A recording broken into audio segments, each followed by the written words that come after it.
American president Trump Indian IT సెక్టార్ని దెబ్బతీయడానికి పెద్ద స్కెచ్ చేసిండు. అదేంటంటే హైకింగ్ H1B ఫీ. అసలు ఈ H1B ఫీ ఏంటంటే ఒక కంపెనీ నాన్ సిటిజన్ ని వాళ్ళ కంపెనీలో పనిచేయడానికి అమెరికన్ గవర్నమెంట్ కి కట్టాల్సిన ఫీ. అది యూజువల్ గా 85,000 ఉంటుండే.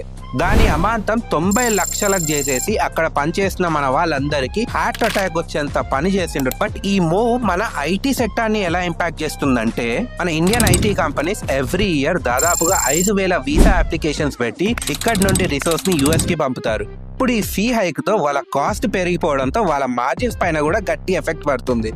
అండ్ కంపెనీస్ కూడా ఇంత హ్యూజ్ అమౌంట్ ఫీ రూపంలో కట్టే బదులు వాళ్ళ ఎంప్లాయీస్ ని US కి పంపడం ఆపేసి వాళ్ళని ఇండియా, కెనడా లాంటి ఆఫ్ షోర్ లొకేషన్స్ లో ఉంచి రిమోట్ గా పనిచేయించుకోవడం వాళ్ళకి చీపర్ ఆప్షన్.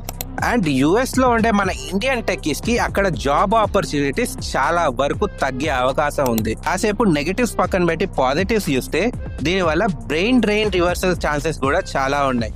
ఎందుకంటే మన టాలెంట్ పూల్ మొత్తం ఇక్కడే రీటైన్ అయిపోయి మన దగ్గరే గ్రేటర్ టాలెంట్ పూల్ క్రియేట్ అయ్యే ఛాన్సెస్ ఎక్కువగా ఉన్నాయి. అండ్ ఇది మన ఇండియన్ స్టార్టప్స్ కి చాలా ఇంపార్టెంట్. అండ్ లాంగ్ టర్మ్ లో ఇండియన్ ఐటీ సెక్టర్ అమెరికా పైన డిపెండ్ అవ్వడం తగ్గిపోయి మన దగ్గరే రీసెర్చ్ అండ్ ఇన్నోవేషన్ పెరగడం వల్ల ఇండియా ఒక గ్లోబల్ టెక్ హబ్ లా మారిపోతుంది. ఈ H1B ఫీ వల్ల మనకి లాంగ్ టర్మ్ లో లాభమా నష్టమా? మీరేమనుకుంటున్నారో let me know in the comments. And follow the Telugu catalyst.